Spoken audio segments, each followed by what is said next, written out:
Então, bom dia a todos. Vamos retomar as nossas aulas falando sobre a difração por gume de faca. Então, fazer uma rápida relembrança aqui sobre a definição dos elipsóides de Fresnel. Lembrando que nessa figura que a gente está mostrando aqui na tela, estamos desenhando os elipsóides de Fresnel. A notação adotada nessa figura é as zonas vermelhas, incluindo a primeira zona de Fresnel, são aquelas que, em princípio, contribuem construtivamente, em parceria com a primeira zona, para o campo total que você tem aqui no receptor. Enquanto as regiões, as zonas em azul, as zonas pares, contribuem destrutivamente. Então, dependendo da quantidade de áreas azuis ou vermelhas que são obstruídas pelo relevo, você vai ter aqui uma alteração na intensidade do campo que chega no receptor. E para isso, não há necessariamente a necessidade de haver a obstrução do raio direto. Você pode ter a obstrução, você pode ter esse raio direto não obstruído, ou seja, o transmissor, se tivesse olhos, ele conseguiria enxergar o receptor. E mesmo assim, haver uma perturbação nesse campo direto que chega do transmissor até o receptor. A parametrização disso vai ser tal que, se a obstrução ocorrer, se a obstrução da primeira zona de Fresnel ocorrer, então a gente abandona os modelos estudados anteriormente e a gente tem que utilizar um outro tipo de modelo. Aqui a gente só vai estudar o modelo gume de faca, que eu já falei várias vezes, é um modelo muito aproximado, só leva em consideração um obstáculo. Se houver múltiplos obstáculos, vocês vão ter que procurar um outro texto. Existem vários livros, artigos que tratam desse assunto, ou usar uma técnica numérica para resolver esse problema. Aqui a gente vai ver uma única obstrução e usar o modelo mais simples que existe, que é aproximar esse obstáculo por um semiplano, como está mais ou menos ilustrado aqui nessa figura. E para parametrizar a intensidade do campo e, consequentemente, a atenuação do enlace aqui na posição do receptor, a gente precisa de algumas dimensões. Duas delas já foram vistas desde o início, é a distância D1 do transmissor até o obstáculo, até o anteparo, que vai ser aproximado por um gume de faca, e D2 é a distância até o receptor. Lógico, D1 mais D2 é o comprimento do enlace. E, além disso, a gente precisa quantificar aqui o quão perto o topo desse obstáculo, a borda do semiplano, está do raio direto. Então, a gente define essa altura HB, que não é a altura do obstáculo, e sim a diferença entre a altura do obstáculo, representada aqui o topo, pela borda desse semiplano, e a altura correspondente no raio direto. De tal maneira que, se houver obstrução com folga, ou seja, se o raio direto não for bloqueado, esse HB é negativo. Quando o topo do obstáculo atinge o raio direto, o HB é igual a zero. Quando o topo do obstáculo ultrapassa o raio direto, o HB é positivo. É desta maneira que a gente vai parametrizar. E, conhecendo o raio correspondendo à primeira zona de Fresnel, isso foi mostrado na aula passada, em função da distância D1, etc., você vai traçando, por exemplo, ponto a ponto, esse primeiro elipsóide de Fresnel. E essa figura que a gente mostra aqui complementa o modelo. Na verdade, os modelos anteriores já deveriam ter sido apresentados com o elipsóide de Fresnel desenhado. Mas eu deixei para falar sobre o elipsóide de Fresnel agora, quando a gente fala de difração. A gente traça o enlace, traça o elipsóide de Fresnel e vê, ou através de um algoritmo, determina se o relevo bloqueia parcialmente ou totalmente esse primeiro elipsóide de Fresnel, para então decidir qual o modelo a ser utilizado. E nessa figura aqui, observe que a curvatura da Terra já é levada em consideração na hora de você corrigir, né, as cotas do perfil do terreno. E foi basicamente aqui que a gente parou na aula passada. Antes de prosseguirmos, alguma pergunta?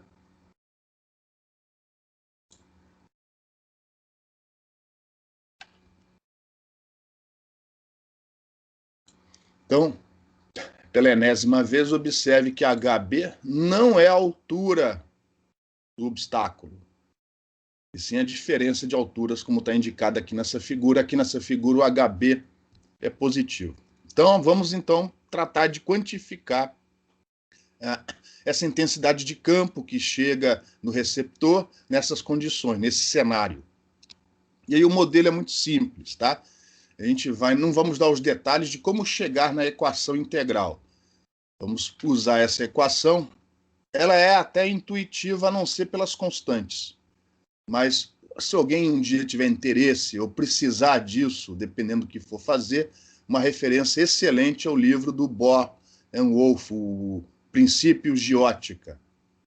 Se eu não estou enganado, ele parou de ser publicado já na sua 7ª edição. Vocês encontram esse livro nas livrarias e também em formato eletrônico na internet. E aí, lembrando que essa figura, né, representa um problema tridimensional, o que nós temos aqui, ó, é o nosso anteparo, o obstáculo, que vai ser aproximado por esse gume de faca.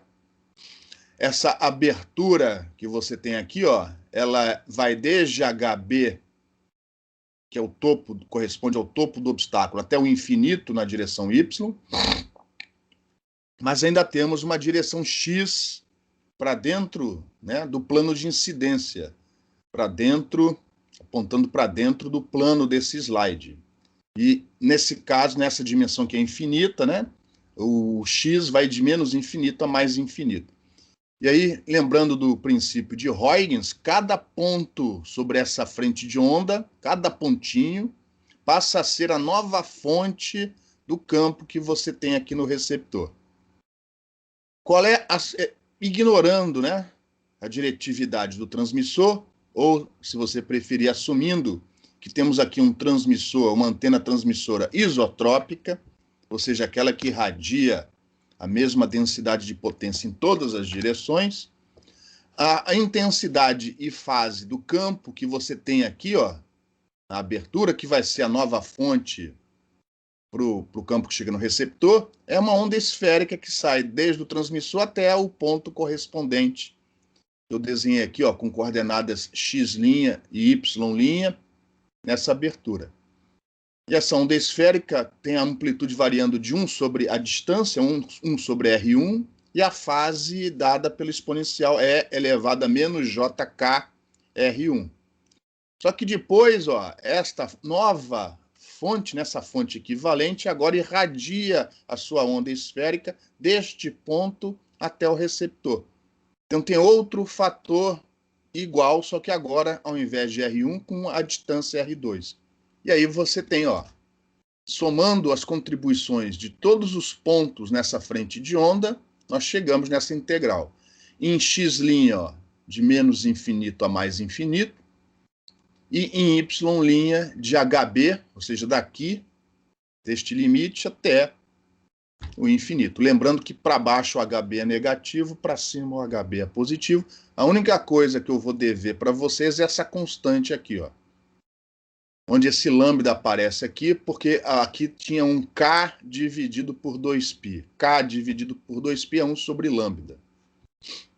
Lembrando que K é ômega raiz de μ, o que nós tínhamos aqui era um J ômega dividido pela velocidade da luz. J ômega. E na notação fasorial, o J ômega representa uma derivada temporal, né? Se a gente transformasse de volta para o tempo. Então, na verdade, no tempo, teríamos a derivada temporal disso aqui, dividido pela velocidade da luz, e a transformada inversa desse negócio aqui. A gente não vai comentar sobre isso. Mais detalhes você vê nesse livro aqui e em outros livros. Não é o único livro, mas é talvez o melhor deles todos. Então, o que a gente vai fazer nas próximas transparências é avaliar essa integral. Então, para isso, precisamos parametrizar o R1 e o R2 em função das coordenadas x' e y'. Até aí, alguma pergunta? Professor, Uhum. eu fiquei um pouco na dúvida, não com relação a esse desenho, a linkar ele com o de cima. De cima, o da transparência anterior? Isso. Esse? É, o ponto O é o ponto do elipsoide, o primeiro elipsoide de Fresnel, certo? Ponto O? Que ponto O? Perdão. É, Ah, tem, isso. O ponto O nesta figura seria esse ponto aqui, ó, onde o cursor está. entendi. Aqui o HB é positivo. Na figura do próximo slide é negativo, mas naquela figura o ponto O seria esse daqui, ó, exatamente esse daqui.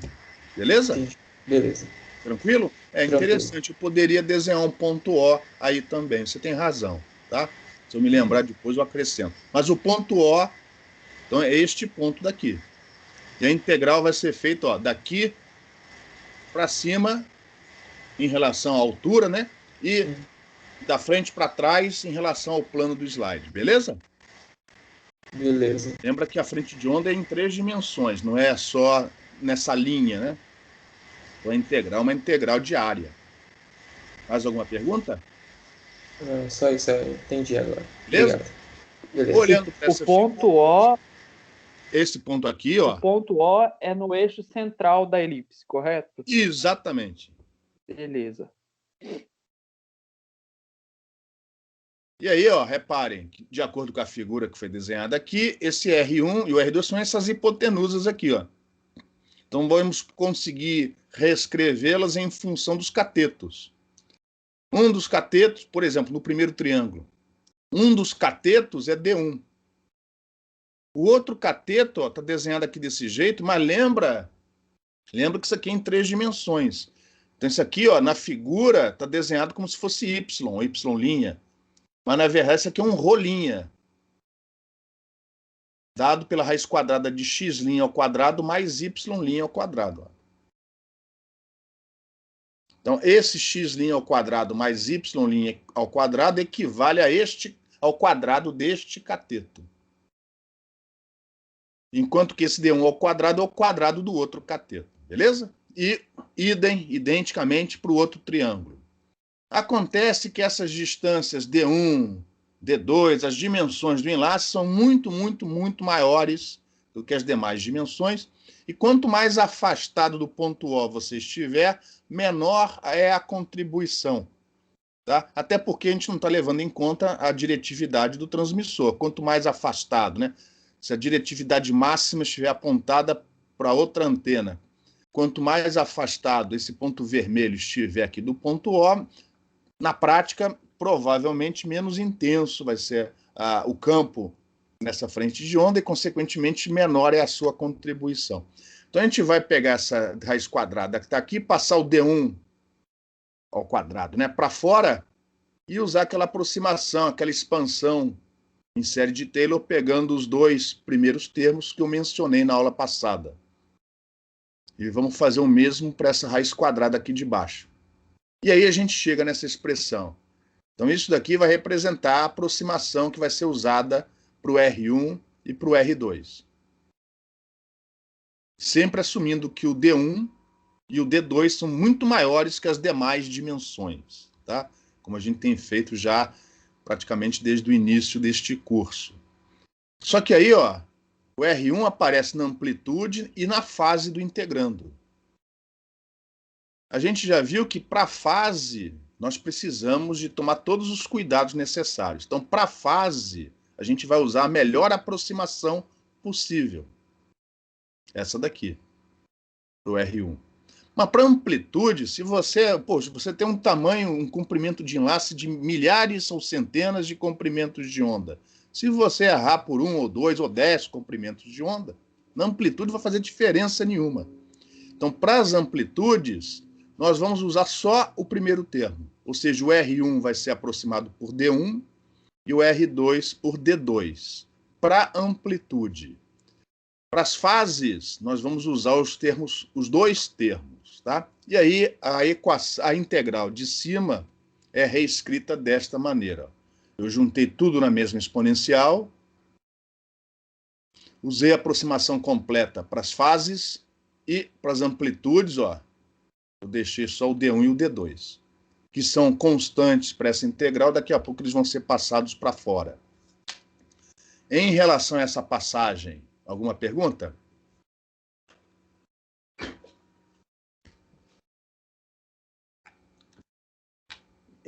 E aí vamos manipular esse integrando.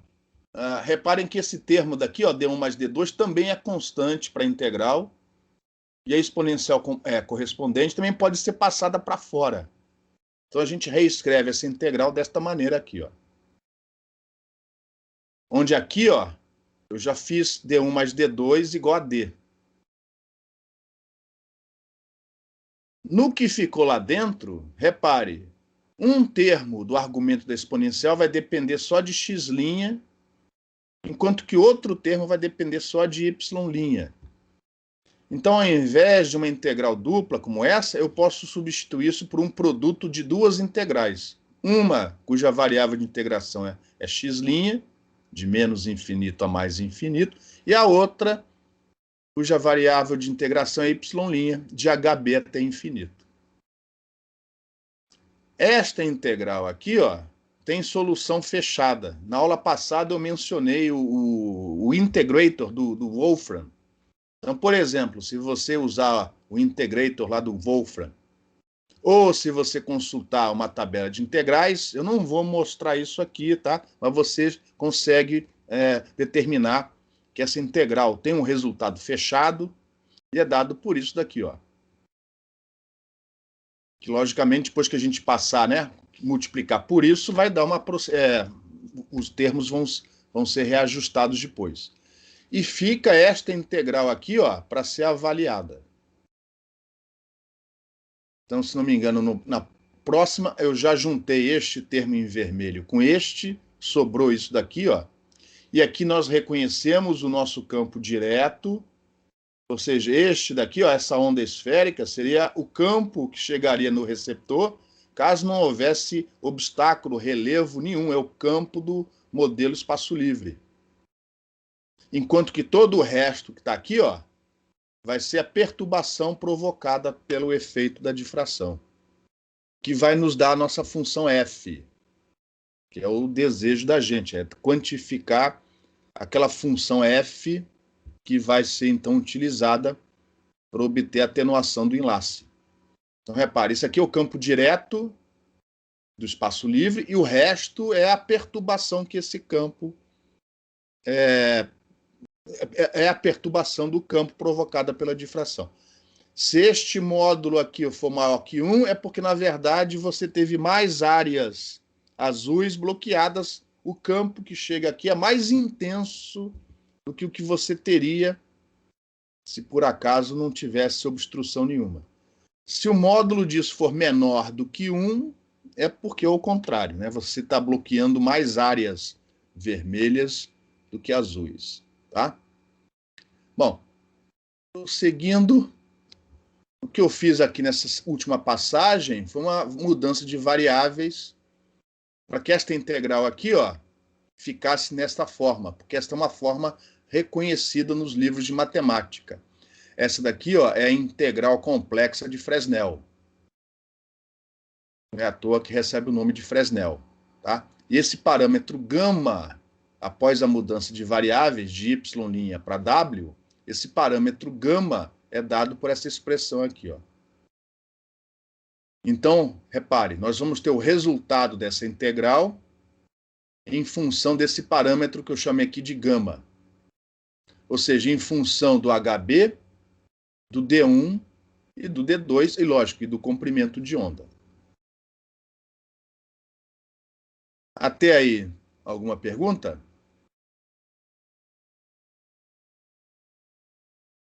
Então, repare,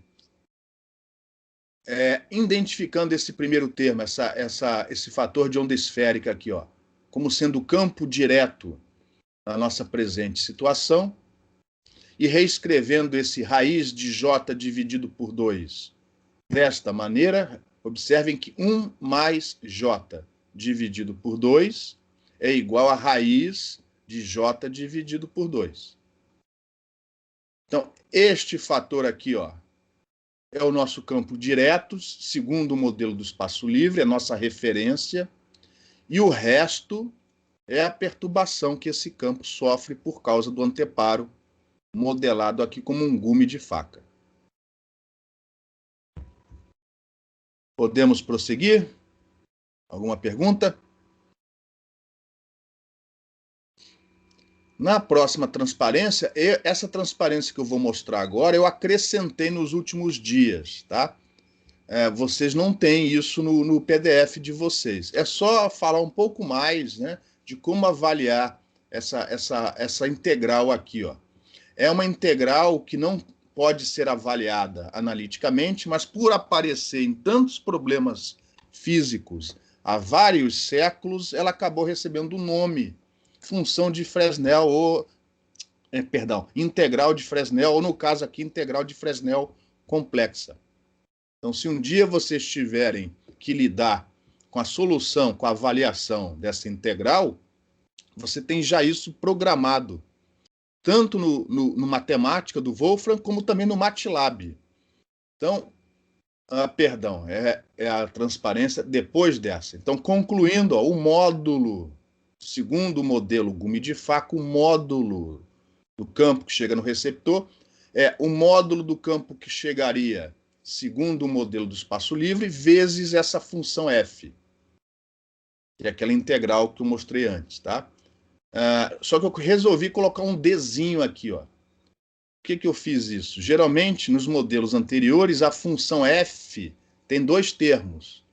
1 mais alguma coisa, onde o 1 representa, né, sempre como referência o campo direto.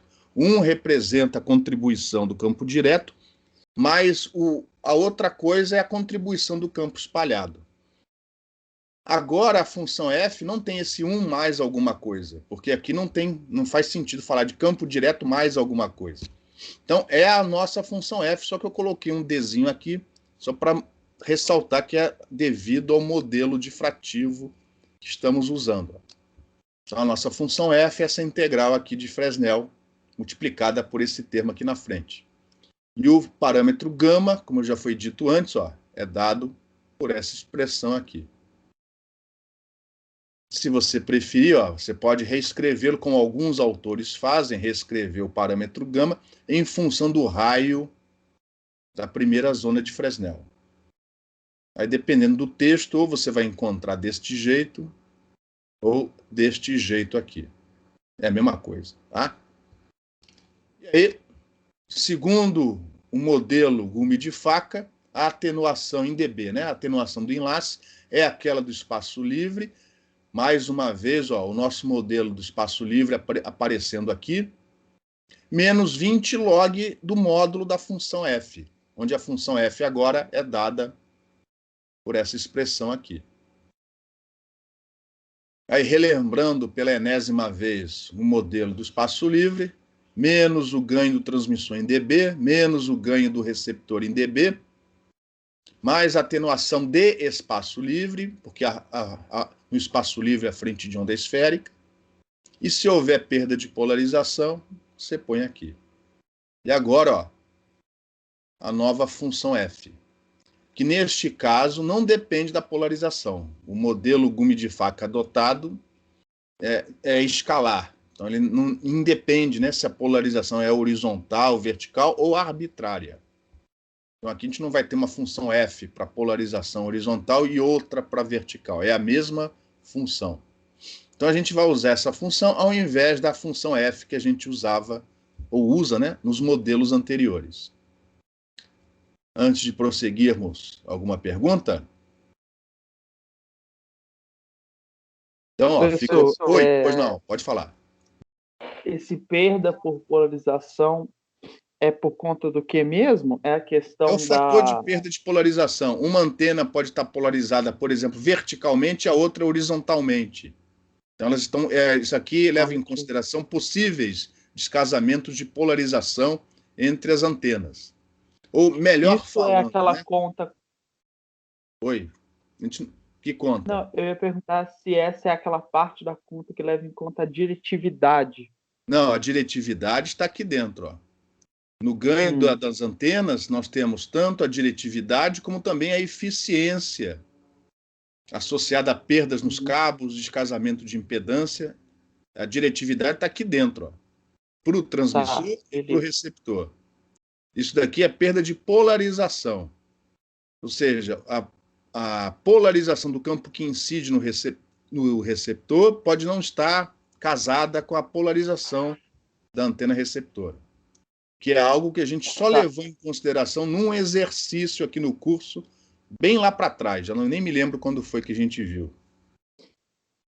Tudo bem, entendi. Nos outros exercícios, a gente nunca levou isso em consideração. 10 log de PLF, a gente tem dito que é igual a 0. 0 dB, né?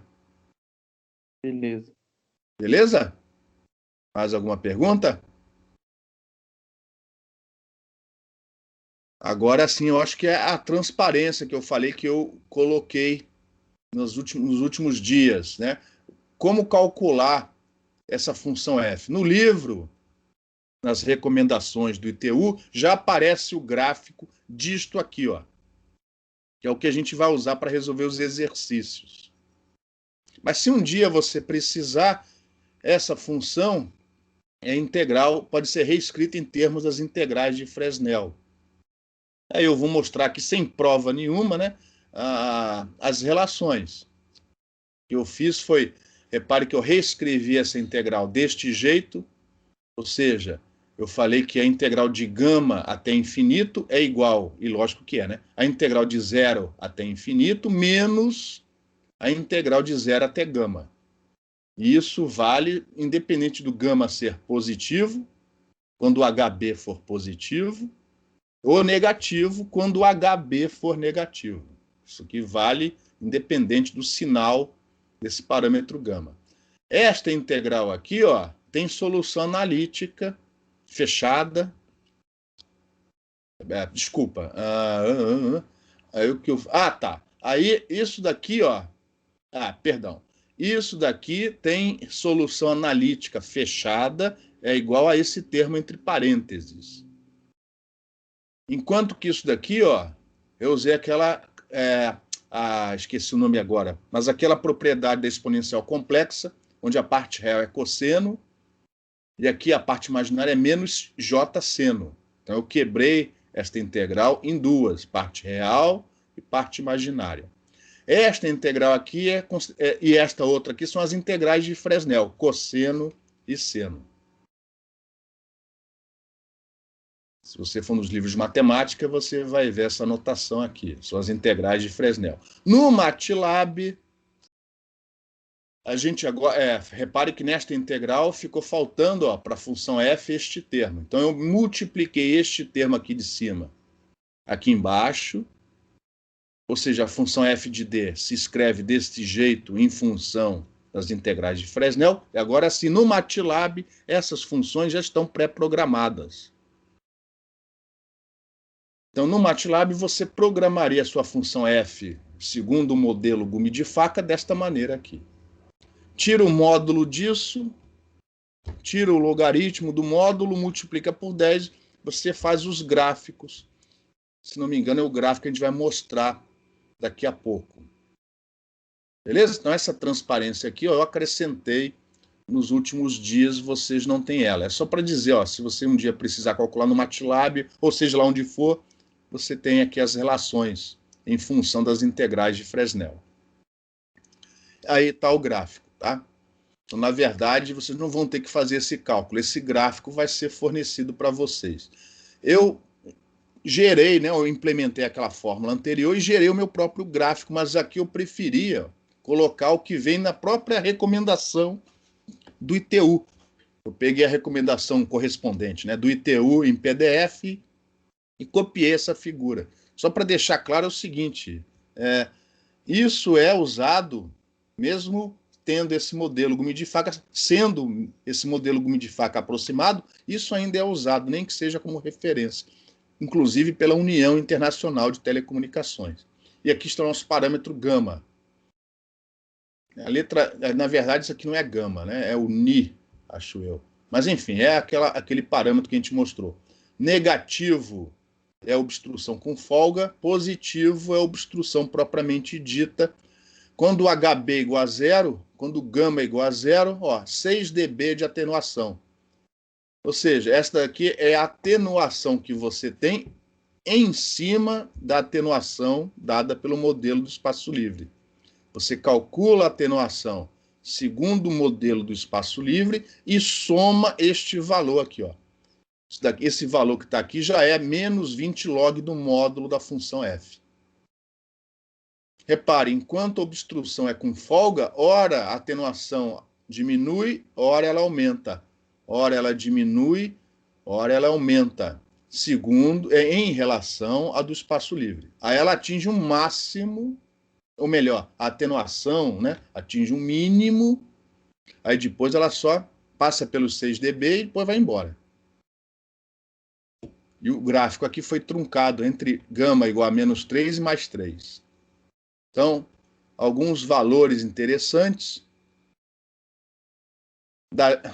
Para a direita é a obstrução propriamente dita, HB positivo e, consequentemente, gama positivo. Para a esquerda, a obstrução com folga, quando o HB é negativo.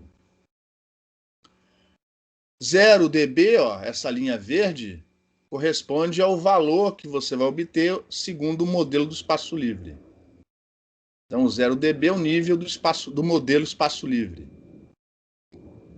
Repare, quando o gama é igual a zero, como já foi identificado, né, esclarecido, espero, na aula passada, você tem a metade do campo chegando no receptor. Consequentemente, 6 dB de atenuação a mais, né, além daquela do espaço livre, do modelo espaço livre. E tem um máximo aqui, que ocorre para gama aproximadamente igual a menos 1,2. Então, para gama igual a menos 1,2, você tem uma redução da atenuação em relação ao espaço livre. De cabeça não me lembro, mas dá mais ou menos ali 1,3 dB. Não chega a 1,5. Tem um pequeno ganho. Porque mais áreas azuis estão sendo bloqueadas do que áreas vermelhas. Bom, esses são os pontos que eu acho mais interessantes nesse gráfico. Alguma pergunta?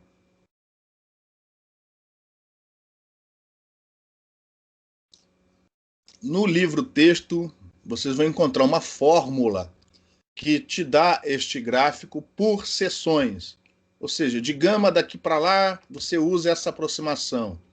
Quando o gama for daqui para lá, usa essa outra aproximação. Eu não vou mostrar isso para vocês, porque é muito mais eficiente usar isso, se você tiver acesso a um software para fazer esse cálculo. Então, aquelas aproximações que aparecem no livro-texto, a gente vai ignorar. A gente vai fornecer direto esse gráfico para vocês. Tudo que vocês precisam fazer é calcular o valor do gama e fazer a leitura com cuidado num gráfico parecido com esse. Acho que tem uma figurinha antes. Na aula passada eu mostrei para vocês muito rapidamente o Falstad. Então eu usei aquele software, né, para fazer esse filminho que ficou mal feito, né? Mas enfim, foi o melhor que eu consegui fazer. Eu coloquei aqui um gume de faca. Então repare, daqui para cá eu estou diminuindo, né, o meu gama. Eu estou aumentando a altura do receptor, consequentemente eu estou diminuindo o HB e o parâmetro gama. Então o que a gente vê aqui, nessa região, aqui embaixo, corresponde a essa região aqui no gráfico. Praticamente você não vê campo nenhum. Na medida em que você vai subindo, a intensidade do campo vai aumentando, a atenuação vai diminuindo. Até que numa região, se você for subindo, você vai passar por essas franjas aqui, ó. Esses escuros representam mínimos de campo. É onde a sua atenuação começa a oscilar. Então, este fenômeno difrativo, dado em termos, né, em decibéis, representa esse gráfico aqui. É representado por esse gráfico aqui.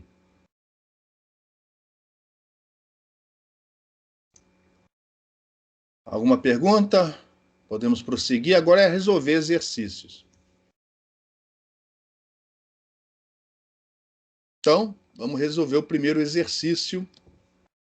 Nós vamos refazer o exemplo 5. Agora, o exemplo 5, se não me engano, já é uma continuação do exemplo 1, do exemplo 2, onde a gente colocou um relevo por debaixo do enlace. Agora a gente vai refazer aquilo. Quando eu digo refazer, aqui significa o seguinte: o cálculo da atenuação do modelo do espaço livre a gente não vai fazer de novo. É aquele que a gente já calculou lá no exemplo 1, né? É só para evitar ter que fazer todos aqueles cálculos de novo. Então, pegando o exemplo 1, a gente já parte do valor do modelo do espaço livre, isso acrescenta a atenuação provocada pela difração. Então, relembrando, o comprimento do enlace é de 10 km, as alturas do transmissor e do receptor em relação ao nível do mar de 300 metros. Nós vamos escolher o 2dm para ser igual a 10 km. Nós temos um anteparo, né, um obstáculo de 300 metros bem no meio do enlace. Aí o que a gente vai fazer é corrigir essa altura levando em conta a curvatura da Terra. Ou seja, primeiro vamos ajustar as alturas do perfil do relevo. Aqui o relevo só foi dado para nós essa informação. Como tem obstrução, o resto não importa. Os outros modelos a gente esquece. Então aqui, ó, a gente só vai precisar ajustar a altura do obstáculo, do anteparo. E foi o que fizemos aqui, ó. Então observe, o transmissor vai ser colocado aqui na posição D igual a 0, 300 metros acima do nível do mar. Como a gente escolheu o transmissor para ficar nessa ponta, não há necessidade de corrigir essa altura. O receptor do outro lado, em D igual a 2m. Então, só há necessidade de corrigir a altura do anteparo, do obstáculo. Então, a altura do obstáculo nessa figura, o H' dele vai ser 300 metros, mais o H duas linhas correspondente. A fórmula para o H duas linhas está aqui.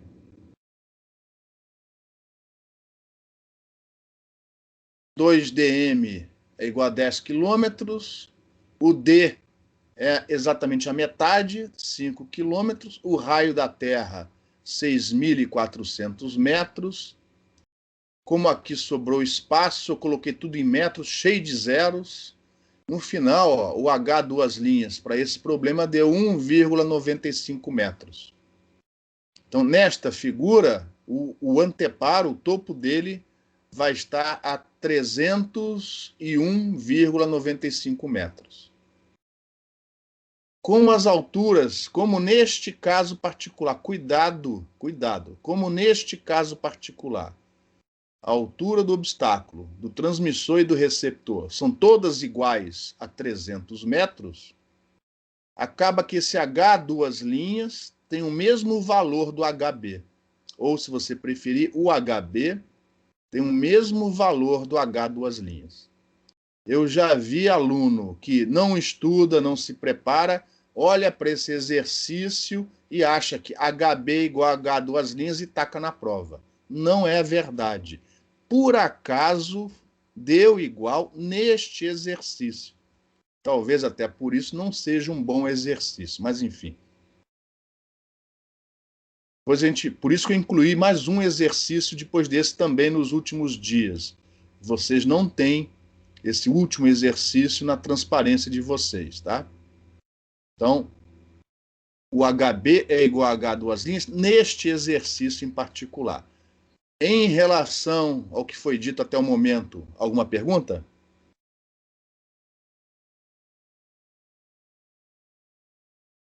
Bom, aí acabou, né? Aí nós temos o HB, o D1, o D2. D1 é igual a D2, cada um deles 5 quilômetros. Acha o parâmetro gama, deu mais ou menos 0,1. Vai no gráfico.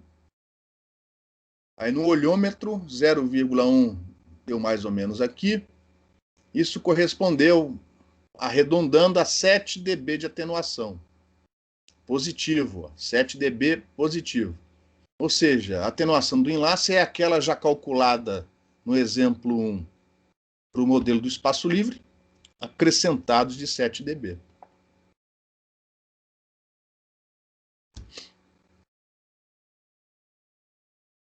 Se nós não tivéssemos considerado a curvatura da Terra, repare, se nós não tivéssemos considerado a curvatura da Terra, vou voltar na figura anterior. Se nós não tivéssemos considerado e corrigido o relevo segundo, né, a curvatura da Terra, nós teríamos achado que valor de HB?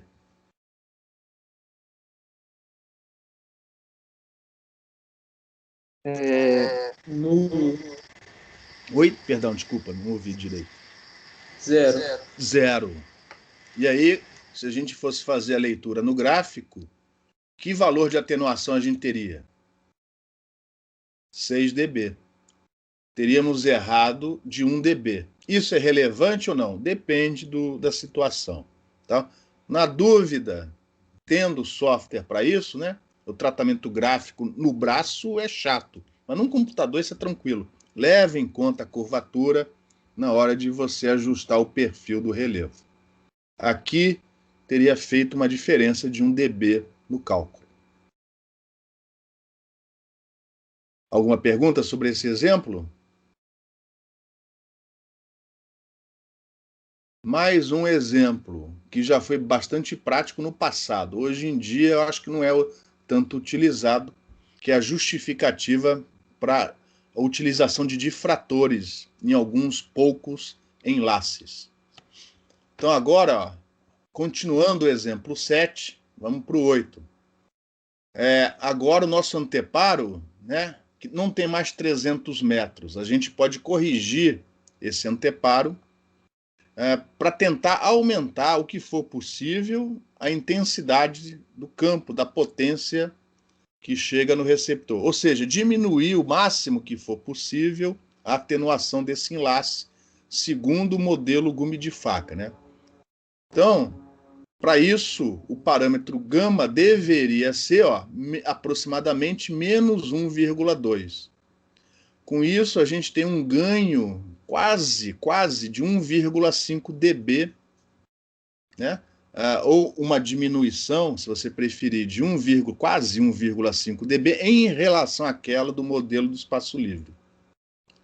Então, o que a gente vai fazer aqui é reajustar a altura do obstáculo de maneira a tentar chegar nessa relação, nessa condição que faz o gama igual a menos 1,2. Em relação ao enunciado, deu para entender o que a gente quer fazer? Alguma pergunta? Professor, Oi. se esse gama ele é definido, então esse é o máximo valor, esse é o valor de gama cuja atenuação vai ser mínima, correto? Correto. Segundo esse modelo, correto.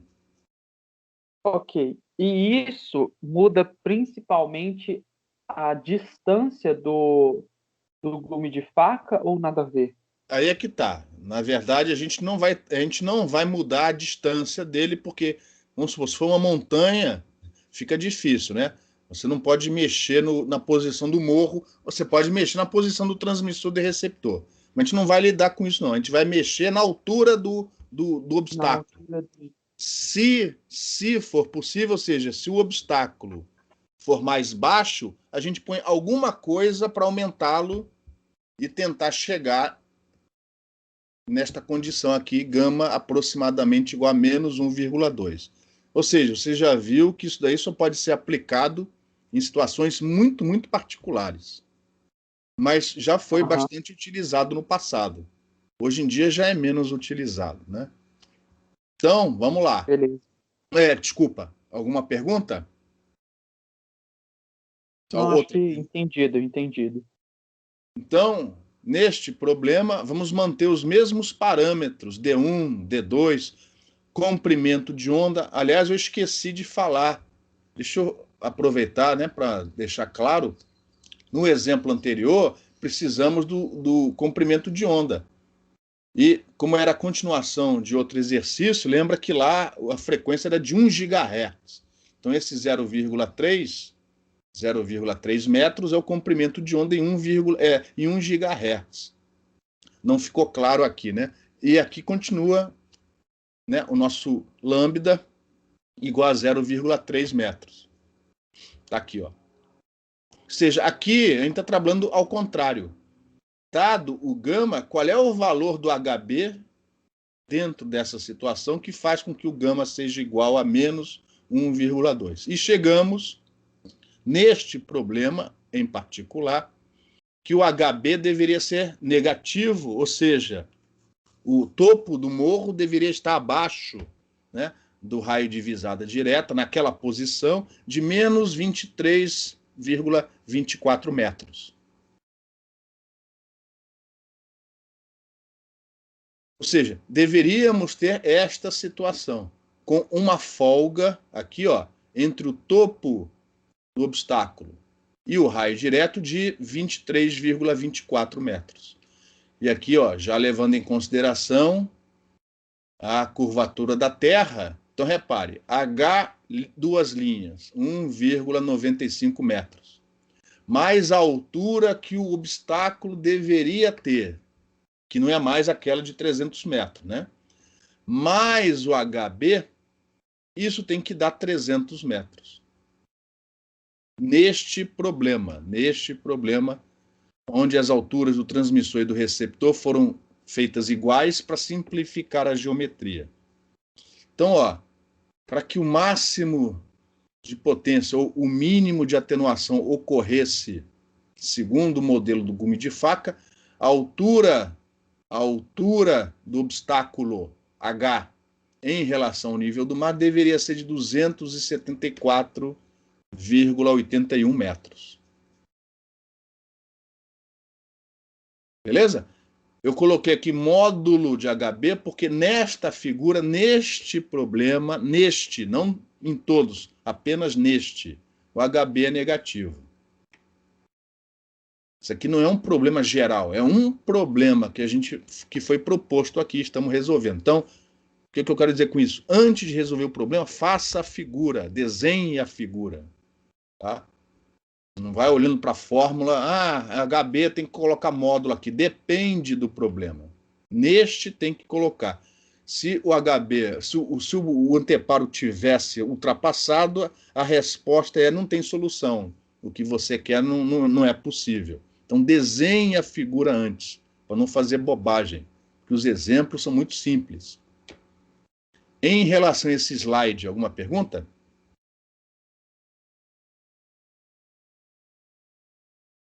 Isso aqui, ó, explica no passado a utilização de dispositivos como esse daqui, ó.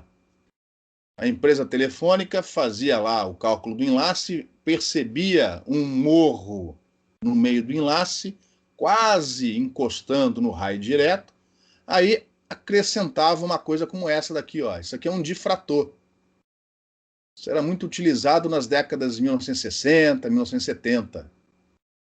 Que ele conseguia um ganhozinho de quase de 1,5 numa situação estável como essa. O problema é que essas condições climáticas, o comportamento da atmosfera, isso varia ao longo do ano. Então, isso aqui não é algo estável. Então, com o passar do tempo, isso foi cada vez sendo menos utilizado. Mas, de qualquer maneira, isso justifica, né? Porque que difratores eram muito utilizados no passado em certos enlaces telefônicos sem fio. Então, está aqui um exemplo de um difrator. Repare que é uma figura antiga. Isso aqui é dos anos 70, do Paraná, Telpar. Eu não consigo enxergar direito, mas é Telepar. Era a telefônica do Paraná. É algum enlace lá no Paraná. Então, esse difrator é dimensionado para que essa folga entre o topo do difrator e o raio de visada direta corresponda, né, a um gama de menos 1,2 nesse gráfico aqui. Alguma pergunta?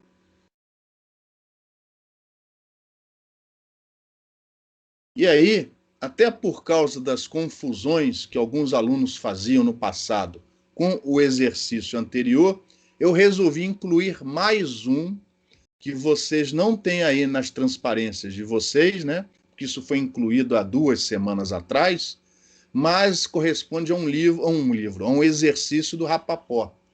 É o exercício, para quem tiver interesse, vocês têm acesso não só ao livro, como às soluções dos exercícios desse livro. É o problema 4.19 do Rapaport, segunda edição. Eu só fiz uma correção no enunciado. Eu mexi na altura do obstáculo. Inclusive, essa é a figura que aparece no livro do Rapaport.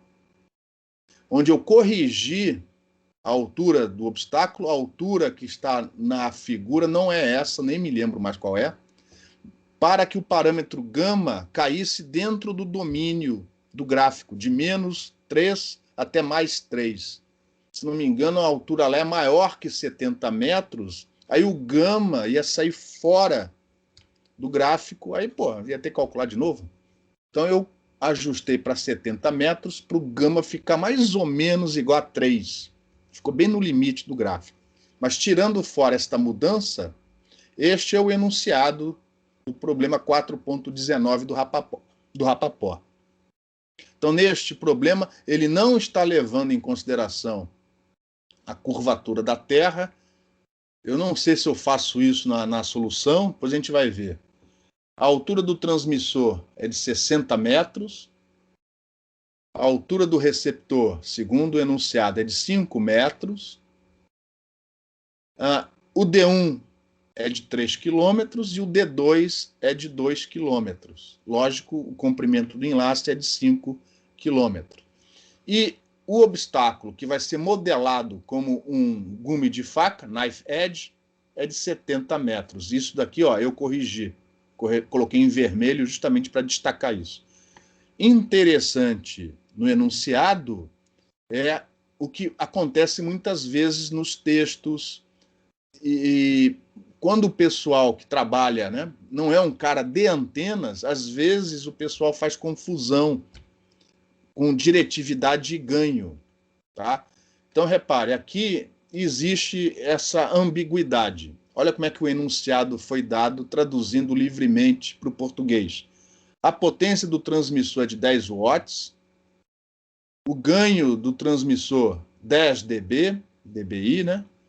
O ganho do receptor 3 dBi, na frequência de 900 MHz, e ele põe aqui uma atenuação extra, L.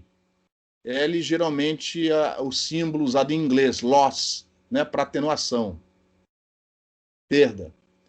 Como aqui já foi fornecido ganho e aqui também, segundo, né, as definições usadas em antenas, quando você dá ganho, a eficiência já está embutida aqui dentro. A eficiência do transmissor já está embutida aqui dentro, é do receptor também. Só que o enunciado dá mais essa atenuação de 1 dB. E aí fica a dúvida, esta atenuação são as perdas nos cabos, que já deveriam estar colocadas aqui, e, consequentemente, estes valores são de diretividade e não de ganho? Ou esta é uma perda extra que ele resolveu colocar no problema? Então, muitas vezes, essas ambiguidades ocorrem, cabe a vocês tomar cuidado e entender o que está acontecendo.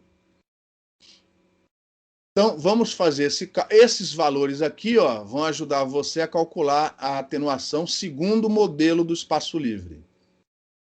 E aí, com a ajuda da teoria apresentada nesta e na aula passada, a gente vai calcular a perturbação.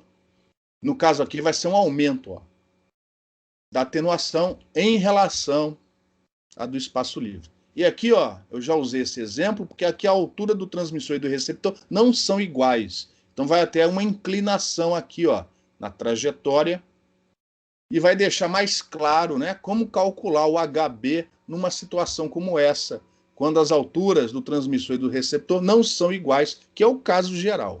Antes de prosseguirmos, alguma pergunta?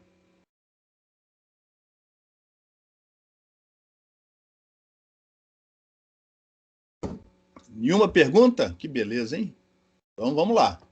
Então, primeira coisa, que é uma coisa que no Rapaport ele nem toca no assunto, é corrigir a altura do anteparo.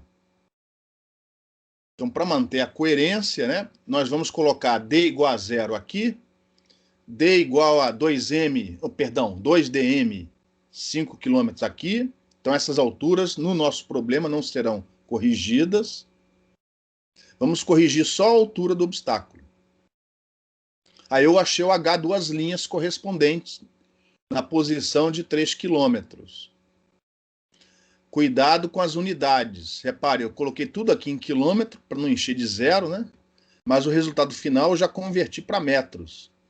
Então, houve aqui uma correção de aproximadamente meio metro na altura do obstáculo. Ao invés de 70 metros, nós vamos usar 70,47 metros. Não tendo perguntas, aqui está fora de escala, Você já viu, né? Aqui está 60 metros, aqui está 5, essa figura está fora de escala. Eu desenhei aqui, ó, em azul, o raio direto, retinho.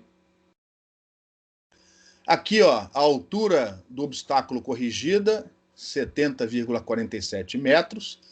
Nesta figura, isto daqui aqui é o HB, ó. Nesta figura, o HB é positivo, é a diferença de altura entre o topo do obstáculo e o raio direto. Eu desenhei essa reta aqui, ó, paralela ao solo, só para ter a nossa referência, para colocar os triângulos aqui, ó, essa altura de 5 metros, que é a altura do receptor, mais baixo nessa situação. O que eu não sei aqui, ó, é essa diferença aqui, esse X. Se as alturas do transmissor e do receptor fossem iguais, esse X seria igual a zero. Que foi o que aconteceu no primeiro exemplo estudado na aula de hoje. Então, esse X, ó, tem a ver com a diferença de altura entre o transmissor e do receptor. Como é que eu calculo esse X? Que é alguma coisa que os alunos na prova esquecem, né, desse X. Esse exemplo deixa isso muito claro. Como é que eu calculo esse X aí para concluir o exercício? Semelhança de triângulo. Bom. Aí é que tá. É similaridade ou semelhança? Depois eu tenho que ver. Eu coloquei aqui similaridade, mas pode ser que eu esteja usando a palavra errada, tá? Depois, se for o caso, vocês me desculpem. Mas é isso mesmo, semelhança de triângulos. Repare, este triângulo retângulo aqui, ó, é semelhante a esse grandão aqui. Então, usando uma regra de 3 simples, nós vamos achar o valor de x. E aí, ó, x mais 5 metros subtraídos dos 70,47 vão dar o valor do HB que eu preciso. O resto é conta boba. Entendeu o problema? Entendeu a definição do HB? Como calcular esse HB quando as alturas forem diferentes? Etc, etc, etc. Sim, acho que sim. Então, usando aquilo que vocês estudaram no jardim de infância, né? O X, perdão, cadê aqui o bichinho? O X, este cateto, o X está para este outro cateto, 2 quilômetros. Assim como este cateto, que não é 60, ó, é 60 menos 5. Está para o catetão aqui de 5 quilômetros. E a gente acha o X 22 metros. Aqui deu redondinho, 22 metros. Então, 22 mais 5, 27. 70,47 menos 27 deu 43,47. Este é o valor do HB positivo. Então, repare, desenhe a figura. Até para saber se o HB vai ser positivo, negativo, etc. E não erre bobagem. Então, neste problema, onde eu corrigi a altura, né, modifiquei a altura do obstáculo, o HB deu 43,47. No Rapaport, eu não estou me lembrando agora, mas eu acho que a altura do obstáculo é 90 metros.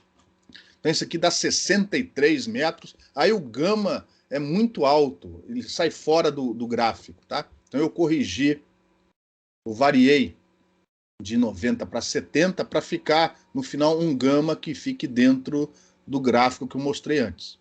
Bom, prosseguindo, calcular gama. Então, a frequência, aqui a frequência é diferente, é 900 MHz.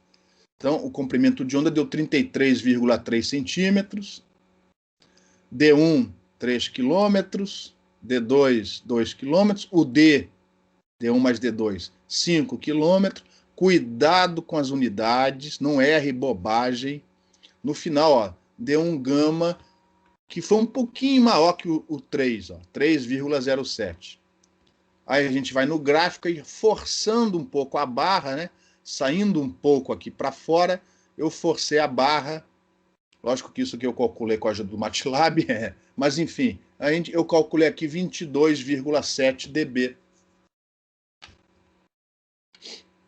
Só que isso é a atenuação que deve ser acrescentada em relação ao do modelo espaço livre. Aqui faltou calcular o modelo do espaço livre. Lembra que isso aqui não é a continuação dos exemplos anteriores, é um problema novo. Então, segundo o enunciado do problema, a atenuação, segundo o modelo do espaço livre, é o ganho do transmissor menos, né? Menos o ganho do transmissor, menos 10 dB, menos o ganho do receptor, menos 3 dB.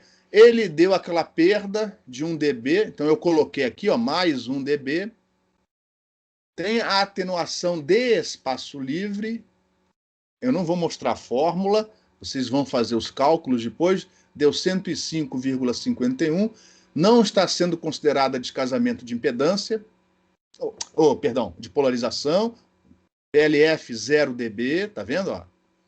E segundo o modelo do espaço livre, segundo o enunciado, a atenuação do modelo de espaço livre é 93,51. E você vai somar esse valor, 22,7, no final. Segundo o modelo gume de faca, a atenuação desse enlace é de 116,21 dB. O B saiu minúsculo, tem que corrigir aqui. Não deixe de refazer todos estes exemplos depois, tá? Para ver se vocês estão sabendo fazer os cálculos de maneira correta. Então tem que corrigir o dB aí. Em relação a esse exemplo, alguma pergunta?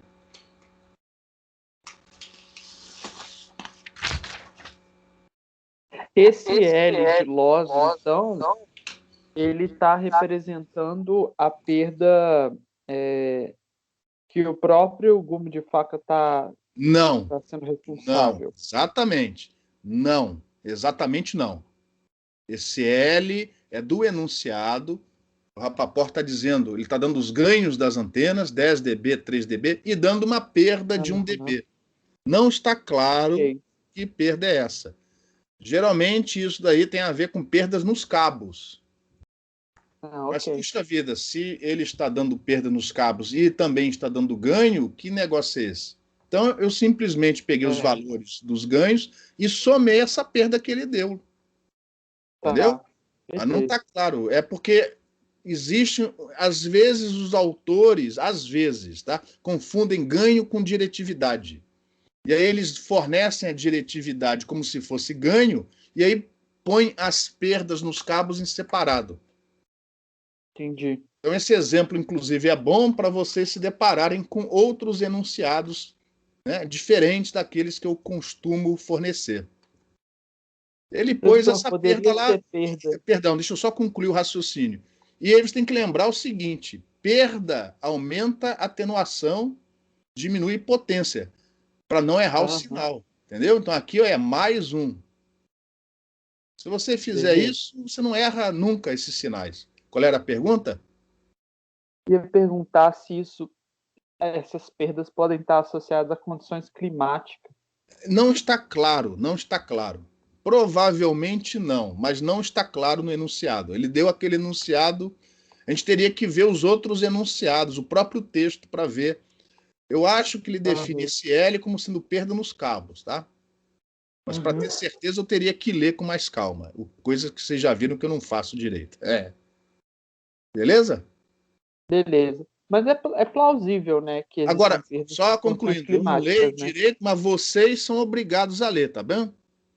Eu posso não ler direito, mas vocês têm que ler. Qual era a pergunta? Perguntei se é plausível que existam perdas por condições climáticas. Não, com certeza, mas eu acho que não é o caso, tá? Até porque o enlace não é tão comprido assim. É condição climática que afeta aí muito, né? É chuva. Nessa frequência de 900, um pouco menos. Em frequências mais altas, bastante. Mas não é o caso. Eu tenho quase certeza que esse L aí, ele está querendo representar perdas nos cabos. E aí ele já somou as perdas tanto no lado do transmissor como no receptor. Também é comum o cara dar uma margem de segurança, entendeu? Como é tudo aproximado, esses modelos são aproximados, o cara dá uma margem de segurança. Vamos colocar aí 1 dB só para certificar que, entendeu? Então pode também ser uma margem de segurança. Eu não sei te dizer o que é. Eu estou resolvendo como foi dado.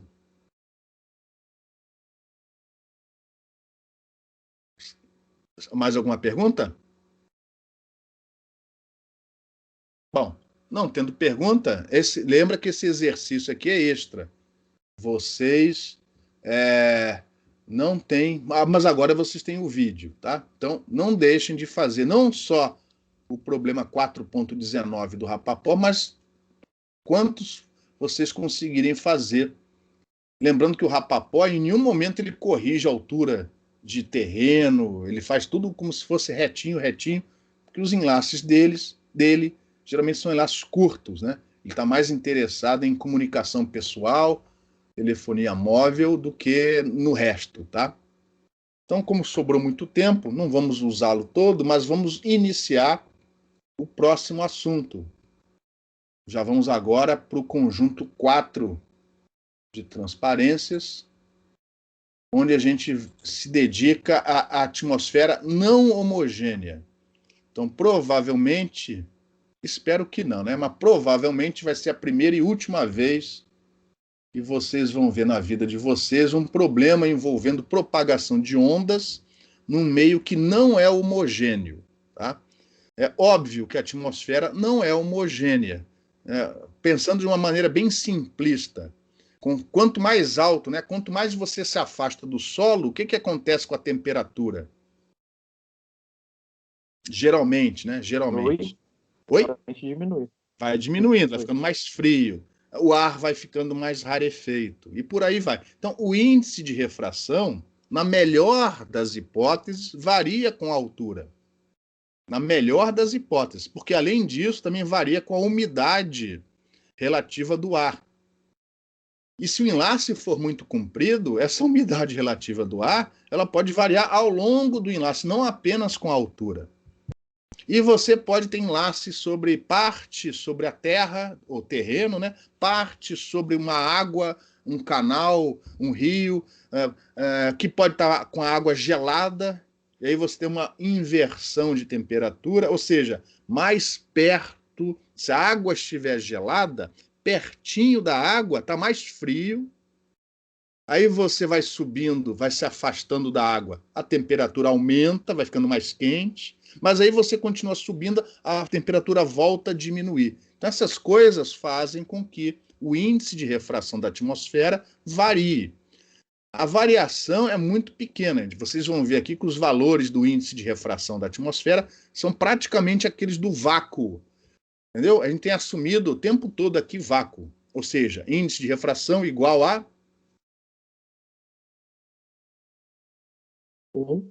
Oi? 1.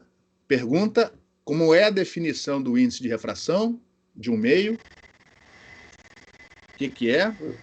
Velocidade da luz sobre velocidade da da onda no meio. Isso. E em termos de permissividade elétrica?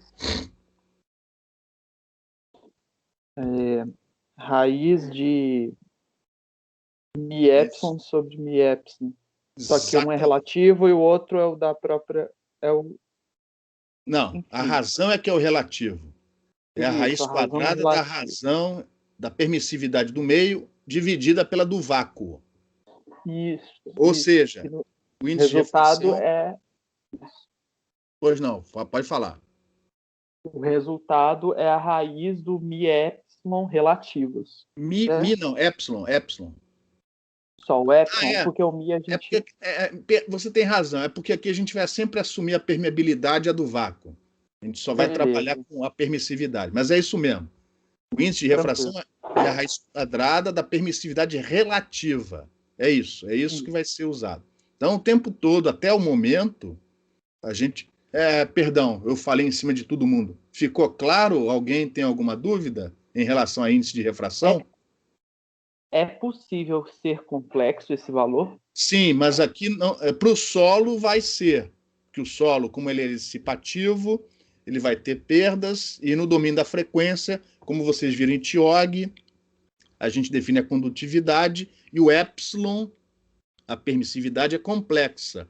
Então, para o solo, ele vai ter um índice de refração complexo. Para a atmosfera, a gente não vai incluir essa perda, tá? A gente só vai assumir aqui variação. Mas, se incluir perda, você está coberto de razão. Professor, eu não lembro se a gente falou disso em TIOG, mas os cálculos do ângulo de reflexão e de reflexão não, mas de transmissão, eles levam em consideração esses valores complexos ou não? Essas contas são feitas apenas sobre... Aquelas fórmulas de TIOG valem mesmo que o meio seja dissipativo. Leva a lei de Snell, né? N1 seno de θ1 igual a N2 seno de θ2, você pode ter índice de refração complexo naquela equação, a igualdade continua válida. Ok. Mais alguma pergunta? Pensei que você fosse continuar com a pergunta. Puxa, mas então se o N é complexo, o que acontece com o seno do θ? Do θ? Isso se reflete numa informação de fase, não é? O seno do θ correspondente também fica complexo. Sim. Ou seja, a sua onda plana que é transmitida não é mais uma onda plana uniforme.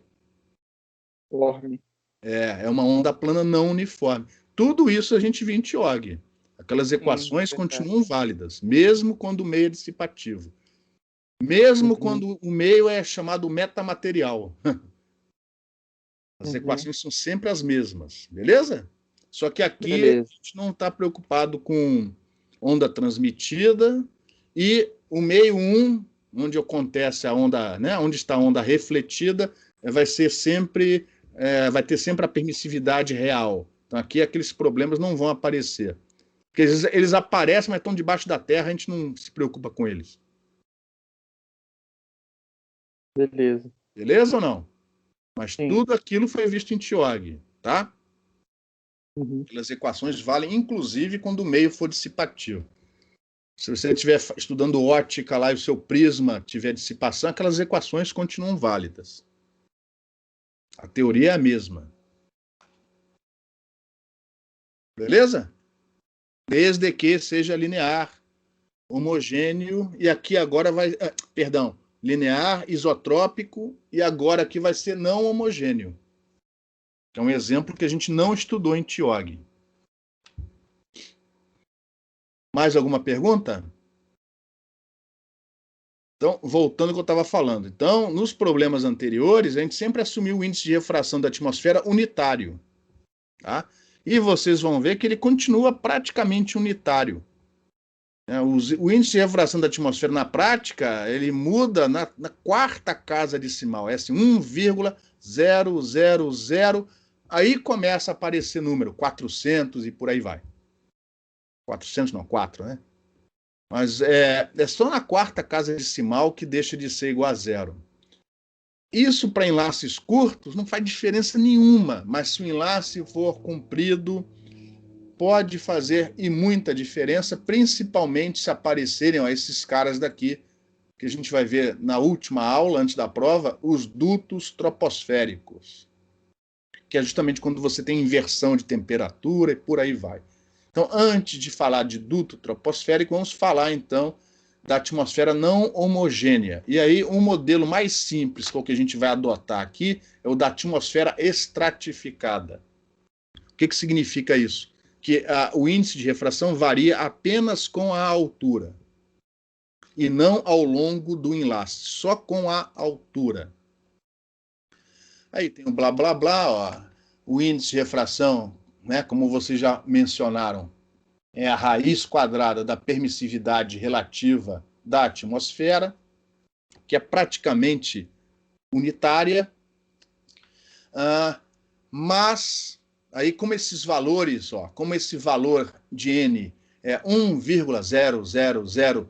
o pessoal define a refratividade, no caso, a refratividade da atmosfera, que ele pega o N, o índice de refração, né, subtrai de 1, ou seja, fica só com as casas decimais, 0, 0, 0. Como é tão pequititinho, ainda multiplica por 10 à sexta. De maneira que essa refratividade é da ordem de centenas, 400, 500 e por aí vai. É para trabalhar com um valor mais palatável. Porque senão, você vai usar números aqui que é 1,000.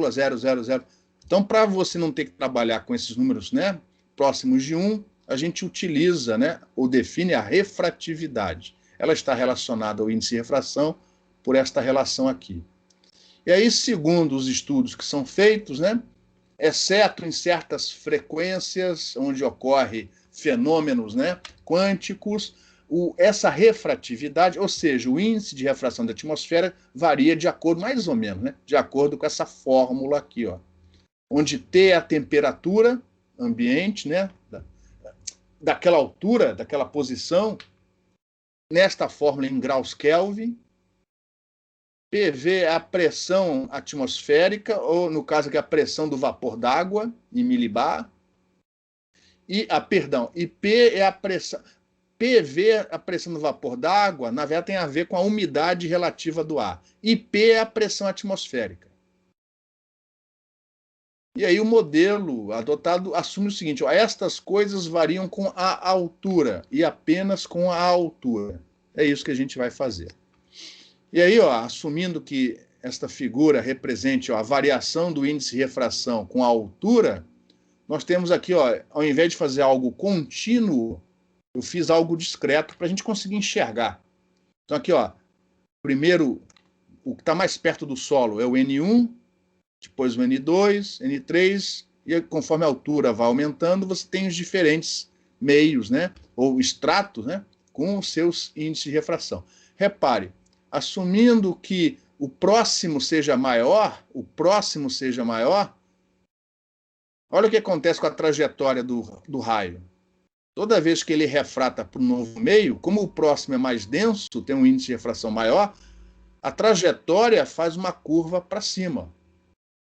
Se por acaso for o contrário, né, a coisa diminui, a trajetória faz uma curva para baixo. Só que como o índice de refração é tipicamente de 1,0003, isso daqui é muito suave, é muito... Só na quarta casa decimal é que há variação nesse índice de refração. Então isso é muito suave.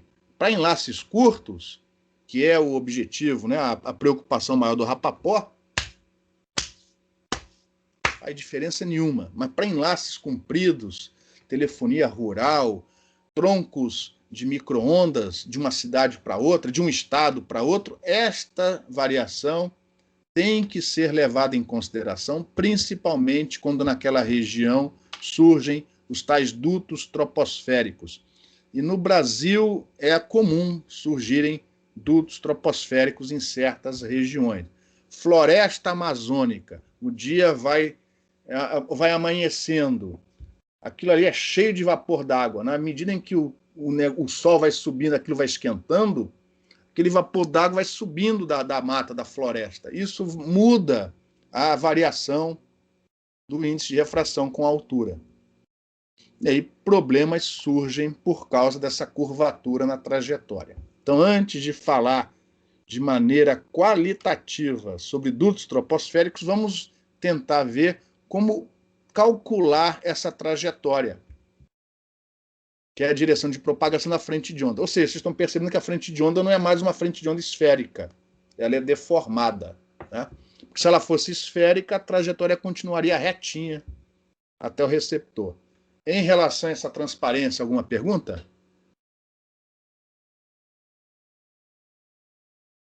E aí eu consegui na internet uma animaçãozinha aqui, não é grande coisa, mas é uma simulação, né? Onde você tem aqui, ó, só que aqui a estratificação não é com a altura, né? Foi com a distância, era só virar essa figura ao contrário. Mas enfim, esse azul aqui é o meio menos denso, onde o índice de refração é menor, e esse é o meio mais denso, onde o índice de refração é maior. E aqui vai aparecer uma frente de onda plana, ó, aqui, ó, embaixo, propagando para cima. Uma frente de onda plana propagando para cima. E ela não vai reta, ela vai curvar. Vocês acham que ela vai curvar para a direita ou para a esquerda? Para direita. Vou voltar uma figura para trás. Então aqui, ó, o lilás é o mais denso, é o N4, o vermelho é o menos denso. Segundo, né, a nossa figura, eu espero que vocês tenham achado ela correta, né? A frente de onda pende para o meio mais denso, ó, para o meio mais denso. Aqui, ó, para cima, aqui para baixo. Vamos ver, lógico, ó, confiando na animação. Lógico que essa variação aqui do índice de refração está exagerada, né? Na atmosfera, essa variação é bem menor, mais sutil. Essas reflexões é porque a simulação do cara foi feita errada. Ele não colocou condições absorventes necessárias, né, aqui na borda do limite numérico dele. Não deveria haver essa reflexão aqui, ó. Tá vendo? Isso é simulação mal feita. Mas é só para dar ideia. De novo, olha lá. Então a gente quer quantificar isso daí. Não é qualificar. Qualificar já está qualificado. A gente quer quantificar. Ou seja, dadas as características da atmosfera, a altura da trajetória em função da distância. E torcer para que uma trajetória alcance o receptor do outro lado. Então vocês estão vendo que o problema ficou bem mais complexo. Que quando a trajetória é retilínea, é fácil. Você pega uma régua, põe a régua num pontinho que é o transmissor, lá do outro lado um pontinho que é o receptor e traça com lápis uma reta. Mas e agora? Qual é a trajetória que parte do transmissor e atinge o receptor? Então repare que o problema ficou muito mais complicado. Qual é o ângulo de partida das infinitas trajetórias, dos infinitos raios que partem do transmissor? Qual é aquela que vai fazer a curva e bater lá, que nem o Cristiano Ronaldo batendo falta, faz aquela curva e entra no ângulo. Qual delas é que vai entrar naquele ângulo? E mais, qual é a que vai refletir no solo e, uma vez refletido, atinge o receptor? Então, repare, quando a atmosfera, a não homogeneidade da atmosfera é levada em consideração, o problema fica muito mais complicado. Nós vamos aqui, lógico, tratar de problemas simples. Só que aquilo que a União Internacional de Telecomunicações, o ITU, define como atmosfera padrão, que não é homogênea, aquilo que o ITU define, esta é a atmosfera padrão para o planeta Terra. Lógico que baseado em medidas realizadas quase todas no hemisfério norte, né? Mas, enfim, essa atmosfera padrão cai dentro do caso que a gente vai estudar aqui. Logo, é importante o estudo que se segue. Mas quando você tem variações mais complicadas no índice de refração, geralmente são usadas técnicas numéricas.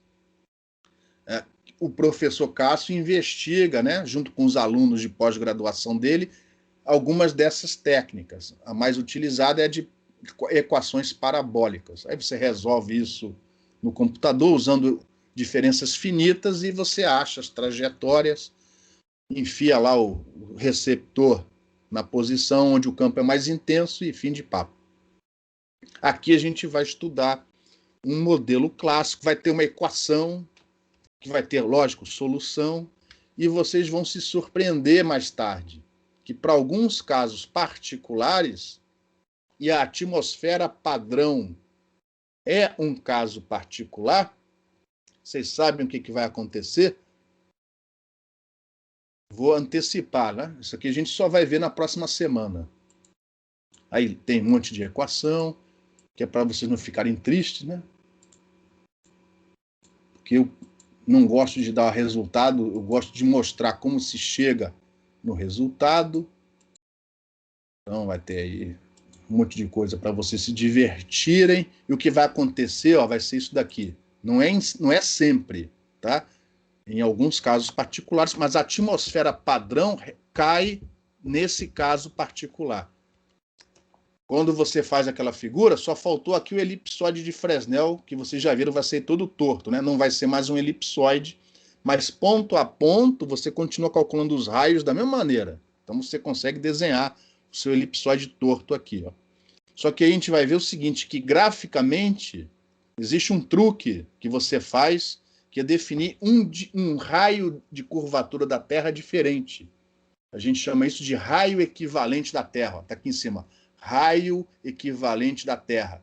A gente põe esse índicezinho E para definir esse raio equivalente da Terra, para não confundir com o raio verdadeiro da Terra, o A, que é de 6.400 quilômetros. Aonde, se você, ao invés de usar o A para corrigir o perfil do relevo, se você usar esse raio equivalente, a trajetória continua sendo curva, né? Mas graficamente você deforma o espaço e as trajetórias voltam a ser traçadas nesse gráfico, né? Nesse espaço deformado como retas. E aí o que vai acontecer?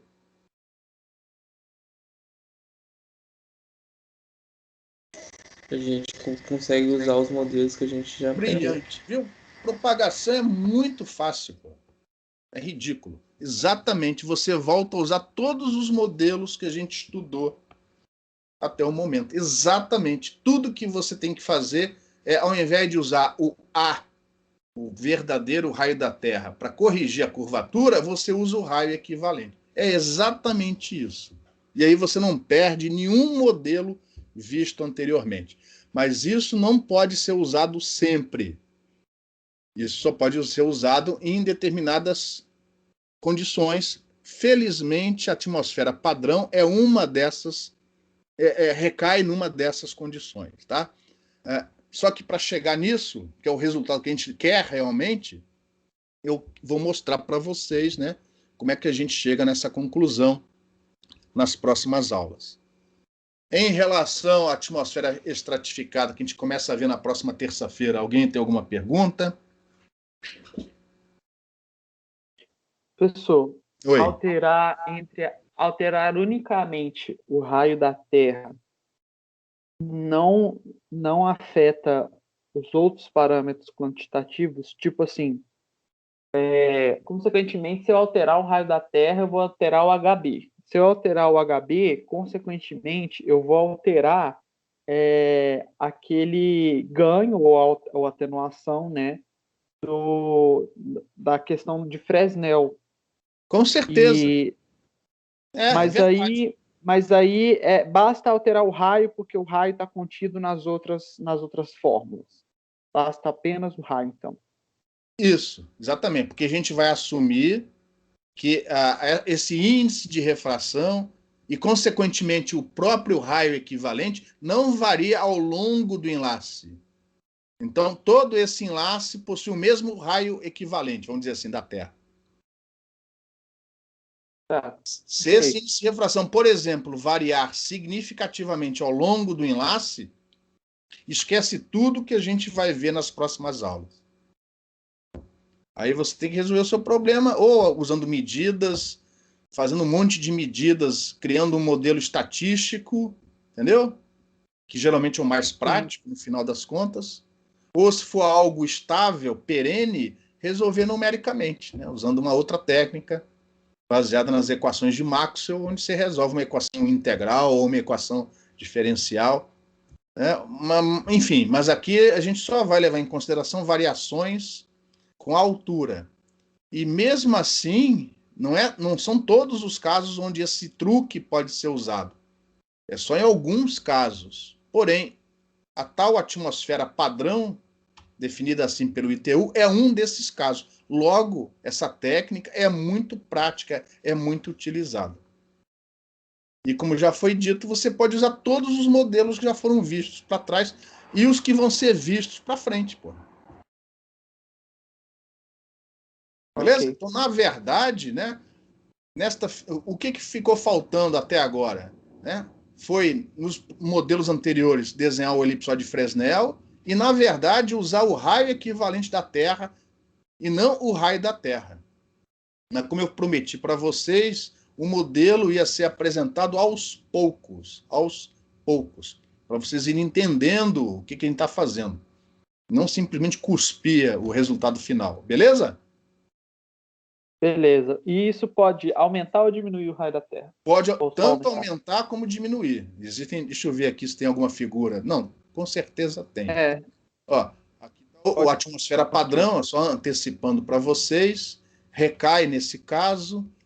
Aqui, ó. Aqui eu fiz isso no MATLAB. Eu estou antecipando coisa, mas enfim. Aqui está o nível. Aqui eu não deformei o espaço, né? Porque como eu estou mostrando diferentes casos, como é que eu ia comparar? Então aqui está o espaço não deformado, lógico que fora de escala, né? Altura em metro, distância em quilômetro. Mas enfim, aqui está o nível do mar, usando o raio da Terra correto, a trajetória, a atmosfera homogênea é essa trajetória vermelha, é reta, e aqui estão diferentes, como é que se fala, padrões de atmosfera. A atmosfera padrão, ó, corresponde a essa linha tracejada aqui, ó. Essa linha preta tracejada é a trajetória que você tem quando a atmosfera é padrão. Então, repare, ela não é retilínea, ela vai descendo um pouquinho em relação a essa figura, porque em relação ao nível do mar, ela só sobe, ó. Só que ela sobe menos do que seria se a trajetória fosse retilínea. Aí você tem o subpadrão, superpadrão, você pode ter uma inversão, ou seja, o raio da Terra é equivalente, é negativo, aí a trajetória sobe, pumba, mais adiante já bate na superfície da Terra.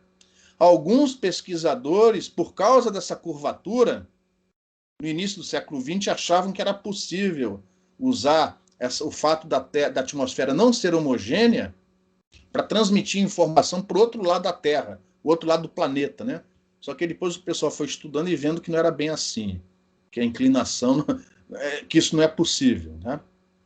Mas sim, é possível você ter até o raio da Terra equivalente negativo. Ou seja, ao invés de você desenhar a Terra côncava, você desenha ela convexa, você diminui as alturas. Mas isso só para casos particulares.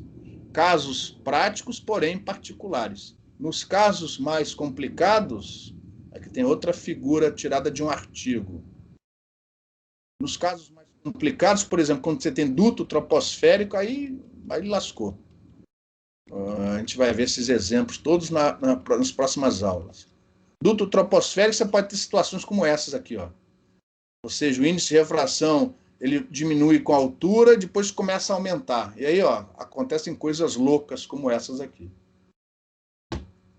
Você pode ter uma antena do outro lado, você está olhando para a antena está olhando para você, mas ela não recebe sinal porque ela cai dentro de uma região de sombra, que antigamente o pessoal não sabia explicar. Hoje todo mundo já sabe o que está acontecendo. Mas não adianta falar nisso sem mostrar a formulação, a teoria anterior. Tranquilo? Mais alguma pergunta?